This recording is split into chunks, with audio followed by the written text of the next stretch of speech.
Coaching centres पर जो अब गाइडलाइन बनाई गई है उसके मुताबिक 16 साल से कम साल के जो बच्चे हैं वो अब कोचिंग सेंटर्स नहीं जा पाएंगे, और अगर गए तो कोचिंग सेंटर्स पर 1 लाख रुपए तक का जुर्माना भी हो सकता है। इसके बारे में पेरेंट्स क्या सोचते हैं, आइए इनसे बात करते हैं, क्योंकि सबसे ज्यादा बच्चों के पढ़ाई और भविष्य की चिंता सिर्फ माँ बाप ही करते हैं। सर, अपना नाम बताइए और पहले हमें बताइए कि ये जो गाइडलाइन आई है इसके बारे में आप क्या सोचते हैं। मेरा नाम रोहित सिंह है। तो गाइडलाइंस तो फिजिकली एकदम से थोपी गई हैं सरकार के थ्रू। किसी भी इंस्टीट्यूट से ऐसे बात नहीं करी, पेरेंट्स से कोई कंसल्टेशन नहीं की गई, क्योंकि ये तो हमारी ज़रूरत है। हमें चाहिए अगर अपने बच्चे के लिए कोचिंग तो हम उसको भेजना चाहेंगे, अब वो चाहे क्लास 8 में है या मतलब 14 साल का है या 15 साल का है या 13 साल का है, उसकी ज़रूरत के हिसाब से हम डिसाइड करेंगे। क्योंकि स्कूल से उसको वो चीज़ें नहीं मिल पा रही हैं जो हमें मतलब उसकी ज़रूरतों को पूरा कर पाए। बच्चा हर लेवल का होता है स्कूल में, हर तरह के मतलब क्लास में 40-40 50-50 बच्चे होते हैं। तो हर बच्चे के ऊपर स्कूल के टीचर्स नहीं फोकस कर पाते हैं, वो एक सिलेक्टेड फ्यू के ऊपर फोकस करते हैं। तो बाकी बच्चों के लिए हमें फिर कोचिंग ही अडॉप्ट करनी पड़ती है, तो उनकी उसकी वजह से हमें कोचिंग ज़रूरी है। और ये पेरेंट्स का मतलब हुआ ना, मतलब अब इसमें सरकार क्यों डिसाइड कर रही है, ये तो हमारा अपना फंडामेंटल राइट है कि हम चाहते हैं कि हमारे बच्चे को एजुकेशन मिले और इस तरह की चीज़ें वो करे और बेटर एक्सेल करे। तो इसीलिए हम चाहते हैं कि मतलब ये गाइडलाइंस जो है मतलब इसको वापस लिया जाए, और मतलब कोचिंग इंस्टीट्यूट मतलब ये हमारी मर्जी होनी चाहिए कि हम कोचिंग इंस्टीट्यूट में डालना चाहते हैं कि नहीं। पेरेंट्स को आप चॉइस दीजिए, अगर वो चाहते हैं तो डालें, नहीं तो नहीं डालें। लेकिन सर, ये मर्जी की बात को लेकर सरकार का कहना है कि बहुत सारे जो पेरेंट्स हैं वो उनके पास आए, उन्होंने कहा कि कोचिंग सेंटर्स ने ये धंधा बना रखा है पढ़ाई कराने का, बहुत ज़्यादा फीस लेते हैं, फीस रिफंड नहीं करते हैं, बच्चों पर सुसाइड करने का भी खतरा मंडरा रहा होता है, बहुत ज़्यादा प्रेशर होता है पेरेंट्स की तरफ से भी। तो इन सब तमाम चीज़ों को मद्देनज़र रखते हुए ये गाइडलाइंस बनाई हैं। अब आप अपना बताइए, क्योंकि जब आप देखते हैं अपने घर में बच्चे किस तरीके से पढ़ाई करते हैं, तो आप क्या सोचते हैं इन गाइडलाइंस के बारे में। सबसे पहले तो मैं बोलना चाहता हूँ मैडम कि धंधा कोचिंग सेंटर नहीं बनाने का, धंधा स्कूल ने बना रखा है, सरकार ने बना रखा है। अगर स्कूल अगर ठीक है, गवर्नमेंट इस पर जोर दे, कोचिंग सेंटर को बंद करना चाहती है और स्कूल पर ध्यान नहीं देना चाहती है, तो बच्चे कहाँ जाएंगे बताइए आप। कहाँ जाएंगे बताइए, सरकार बताइए ना कहाँ जाएंगे। और वो हमारी मर्जी है कि हम उसको कोचिंग 1 लाख रुपए वाली दिलानी है, 10 लाख रुपए वाली दिलानी, वो तो हमारे ऊपर मर्जी है ना। हमारी अगर हमारे में पावर होगी, ताकत होगी पैसे की, तो तभी तो हम उसको भेजेंगे। अगर नहीं होगा तो वो बेचारा गरीब का बच्चा तो वो सरकारी में पढ़ रहा है, वो क्यों नहीं कोचिंग जा रहा है। जब स्कूल के काम ही ठीक नहीं है, स्कूल के टीचर ही ठीक नहीं है, स्कूल में पढ़ाई ठीक नहीं हो रही है, तो मजबूरन माँ बापों को कोचिंग भेजना पड़ता है। अब ये सोच रहे कि कोचिंग बंद कर दे, स्कूल पे कोई ध्यान ना दे। गवर्नमेंट ये ठीक नहीं कर रही है। गवर्नमेंट का ये फरमान तो तुगलक फरमान हो गया कि सुना दो और कल को कह देंगे जी भाई तुम्हें 2 रोटी खानी, 2 के बाद में 4 नहीं खानी, क्योंकि इससे शुगर बढ़ जाएगा, बीपी बढ़ जाएगा। तो ये तो वो वाली बात होगी। आपके लिए कितना लाभदायक है बच्चे को कोचिंग में भेजना? मैडम मुझे सबसे पहले मेरा बच्चा पढ़ना चाहिए। वो कोचिंग में पढ़ेगा या स्कूल में पढ़ेगा, वो पेरेंट्स की मर्जी है। अगर स्कूल में अच्छे नंबर ले आएगा तो कोचिंग में क्यों जाएगा बच्चा। मेरे बच्चे ने अच्छे नंबर नहीं लेगा तो इसलिए मैं कोचिंग आया हूँ, वो ढूंढता आया हूँ। मुझे 10 किलोमीटर दूर से आना पड़ता है अपने बेटे को लेकर, 4 घंटे ट्यूशन होता है, फिर उसके बाद में मैं लेके जाता हूँ। मैं ठंड में उसकी मेहनत कर रहा हूँ। तो ये बताइए आप, मेरी गलती कहाँ है। सरकार ने तो कह दिया जी कोचिंग पे आप जाकर करो, तो कोच ये सरकार ये कहते हैं ना कि भाई हम घर बैठे हुए 16 साल के बाद में, 18 साल के बाद में हम इनको जॉब दे देंगे, काम धंधा दे देंगे। क्या करेंगे काम धंधा। वो कहेंगे भाई पढ़ा लिखा तो है नहीं तुम्हारा बच्चा, तुम्हारे बच्चे को कहाँ से काम दे, जाओ अपना क्या करेगा, मेहनत मजदूरी करेगा, कूड़ा चुकेगा या डकैती डालेगा, चोरी करेगा मजबूरी। क्योंकि आजकल चॉइस इतनी है बच्चे की कि मुझे मोबाइल भी चाहिए, मुझे मोटरसाइकिल स्कूटर कार भी चाहिए, मुझे अच्छा घर भी चाहिए, अच्छा खाने को भी चाहिए। तो मैडम इसके लिए तो पढ़ाई ही जरूरी होगी। पढ़ाई करेगा तो एजुकेशन में जब वो ठीक होगा, वो बिजनेस भी कर लेगा, वो अपनी मेहनत मजदूरी भी कर लेगा, क्योंकि उसको पता है कि मुझे क्या करना है, और नौकरी भी कर सकता है। बिना पढ़े लिखे बिजनेस नहीं कर सकता, क्योंकि उसे पता ही नहीं मैथ में क्या जोड़ेगा क्या नहीं, कितना सामान दे दे वो लुटा देगा दुकान को भी। तो इसीलिए एजुकेशन बच्चे के लिए बहुत जरूरी है। और वो किस तरीके से, तो गवर्नमेंट फ्री कर दे, स्कूल फ्री कर दे कि भाई एजुकेशन लो आप। और आप जो पहले 20 से 30 साल पहले एक नॉर्मल स्कूल होती थी, एजुकेशन और ग्रेजुएशन होती थी, नौकरी मिल जाया करती थी।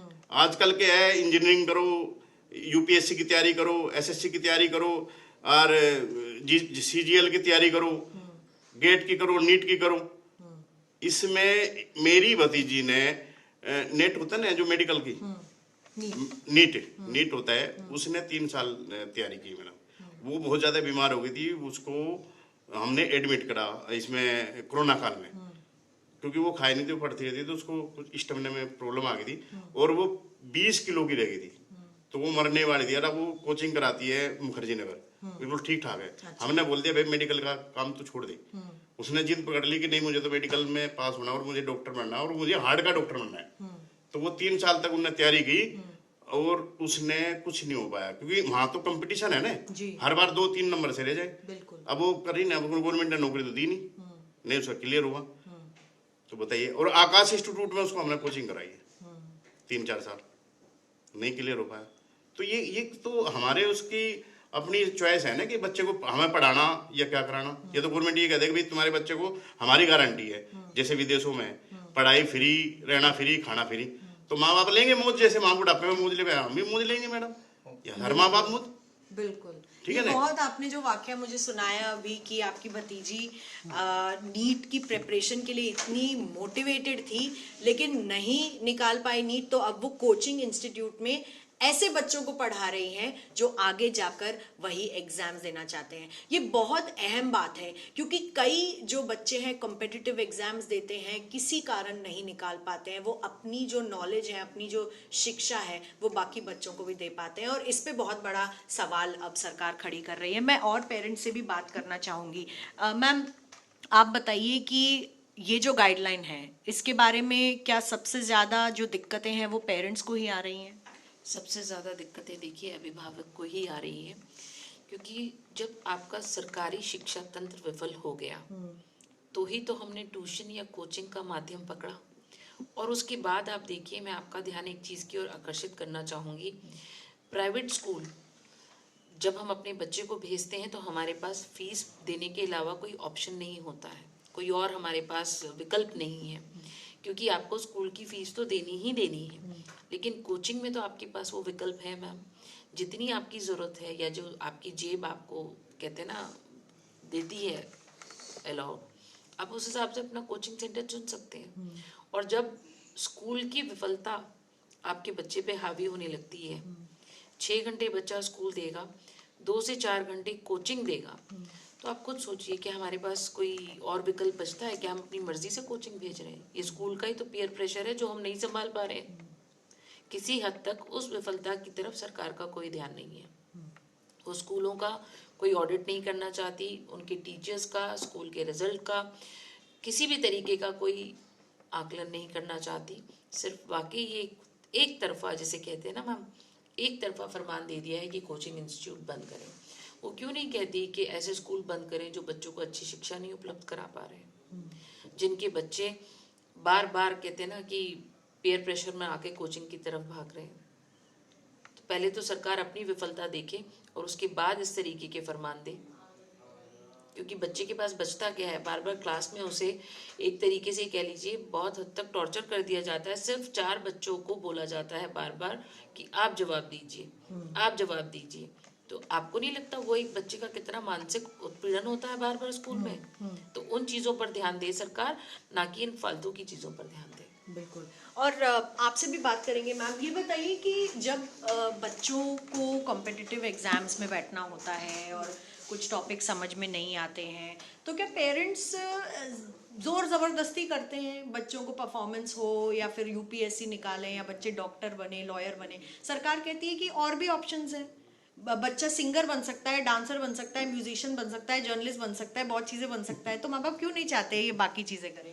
तो मैम सरकार ही ऐसा कोई इंस्टीट्यूट खोल देना, सरकार की तरफ से इंस्टीट्यूट खुलवा दो कि जो हमारे ऐसे गरीब बच्चे हैं जो कई पेरेंट्स नहीं कर पाते, वो सरकार वहाँ बच्चे डालते हैं। और बच्चे अब जो सरकार है अपने बच्चे डाले ना उधर उस इंस्टीट्यूट में, उसमें अपने बच्चे डाले, क्योंकि हमें तो इंस्टीट्यूट मिलता है। जब स्कूल में नहीं एजुकेशन होती, नहीं वो कंपटीशन एग्जाम नहीं दे पाते, तो उसके लिए तो पहले नॉलेज चाहिए ना, नॉलेज चाहिए। नॉलेज कहाँ से दें? जब स्कूल में नहीं नॉलेज मिलेगी तो हम तो प्राइवेट कोचिंग सेंटर ही देखेंगे ना, कि हमारे बच्चे को ज़्यादा से ज़्यादा नॉलेज मिले, जिससे हमारा बच्चा भी एग्जाम पास करे। अच्छा ये बताइए कि अभी तो गाइडलाइन में सिर्फ बड़े जो कोचिंग सेंटर्स हैं, मुझे लगता है उन्हीं पे ज़्यादा इम्पैक्ट होगा। जो घर में पढ़ाते हैं लोग 5 बच्चे 4 बच्चे, आप वहाँ नहीं भेजना चाहेंगे अपने बच्चे को? वहाँ क्यों भेजेंगे मैम, हम भी चाहते हैं कि अच्छी से अच्छी कोचिंग सेंटर में जाए हमारा बच्चा, अच्छी नॉलेज ले हमारा बच्चा।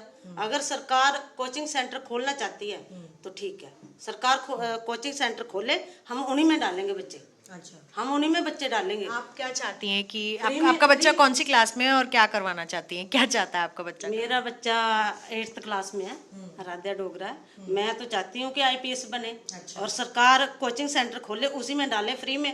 अब यही तो बात है, सरकार कह रही है, आप लोग प्रेशर डाल रहे हैं बच्चे पर। हम बिल्कुल प्रेशर नहीं डाल रहे, हम चाह रहे हैं, हम कह रहे हैं कि हमारा बच्चा फ्री में पढ़ा दें। हम बिल्कुल प्रेशर नहीं डालेंगे बच्चे पे, फ्री में जाने दो, जाने दो। अच्छा, मानिए अगर आगे चल के वो IPS नहीं बनना चाहती या नहीं क्लियर कर पाती, फिर फिर वो सरकार का कसूर है। सरकार का ही तो, सरकार ने तो बोला है कि भाई कोचिंग सेंटर, अगर हम सरकार की माने कोचिंग सेंटर में नहीं जाने दें तो फिर हमारा बच्चा नहीं पढ़ा तो फिर हम क्या करेंगे? सरकार देगी, कोई नौकरी दे देगी बिना पढ़े उनको, क्या करेंगे हम? तो इसीलिए हमें कोचिंग सेंटर का सहारा लेना पड़ेगा। नहीं तो सरकार कोचिंग सेंटर खोल दे, गवर्नमेंट के खोले, तो हम कोचिंग सेंटर इसमें नहीं डालेंगे, प्राइवेट नहीं डालेंगे। देखिए, सरकार की तरफ से बहुत सारे जो पॉइंट्स हैं वो दिए गए हैं। अपने पेरेंट्स से बात की, आपने सुना, वो चाहते हैं क्योंकि वो अपने मन से भेजना चाह रहे हैं। लेकिन कई ऐसे पेरेंट्स हैं जो कोचिंग सेंटर्स के खिलाफ कंप्लेन करते हैं। और सबसे बड़ी बात यही है कि जिन बच्चों का जिन्होंने आत्महत्या की है उसके जो आंकड़े हैं वो बढ़ते जा रहे हैं, चाहे कोटा की बात करें या काफ़ी कॉम्पिटिटिव एग्जाम्स की बात करें। लेकिन हाल सच्चाई तो ये है कि अगर आप नीट या JEE एडवांस के एग्ज़ाम्स लेते हैं, सीटें तो आपकी बढ़ती नहीं हैं और कंपटीशन बढ़ता जाता है। और हर अभिभावक चाहेगा कि उसका बच्चा अच्छा करे जीवन में और अच्छी चीज़ें उनको प्राप्त हों। लेकिन इसके लिए जो प्राइमरी एजुकेशन से ही लोग कोशिश करते हैं कि वो अपने बच्चों को एक्स्ट्रा कोचिंग में डालें। और बात सिर्फ कोचिंग की नहीं है, कई बच्चे तो swimming classes, dance classes, piano lessons, ये सब चीज़ें भी करते हैं। और पूरा दिन उनका पेरेंट्स चाहते हैं कि एंगेज रहे, वो फ़ोन से दूर रहें, वो स्क्रीन से दूर रहें। और आजकल सोशल मीडिया जो एक तरीके से बच्चों को इतना खींचता है अपनी तरफ, उनसे दूर रहें। और इसी के चलते अब कोचिंग इंस्टीट्यूट्स आ जाते हैं जहाँ पर वो घंटों घंटों क्लासेस लेते हैं। लेकिन सरकार अब साफ तौर पे कह रही है कि आप बच्चे को ज़्यादा स्ट्रेस नहीं दे सकते, बच्चे को कम से कम 16 साल से कम के बच्चे को कोचिंग इंस्टीट्यूट नहीं भेजे। बट सबसे बड़ा सवाल यही है कि जब आप सुसाइड रेट की बात करते हैं तो क्या 18 वर्ष या 16 वर्ष के ऊपर जो बच्चे होंगे वो कोचिंग इंस्टीट्यूट जाएंगे? क्या उन पे प्रेशर नहीं है एग्जाम्स देने का? और क्या वो सुसाइड कॉन्टेम्पलेट नहीं करेंगे? ये भी सबसे बड़ा सवाल है। और 16 साल ही कैप करके कोचिंग इंस्टीट्यूट्स के लिए क्या आप जो लार्जर प्रॉब्लम है सोसाइटी में स्टूडेंट्स पर प्रेशर की, वो कम होती है या नहीं होती है? ये ही एक सबसे बड़ा सवाल खड़ा होता है। अभिषेक भाई के साथ मिलन शर्मा, आज तक।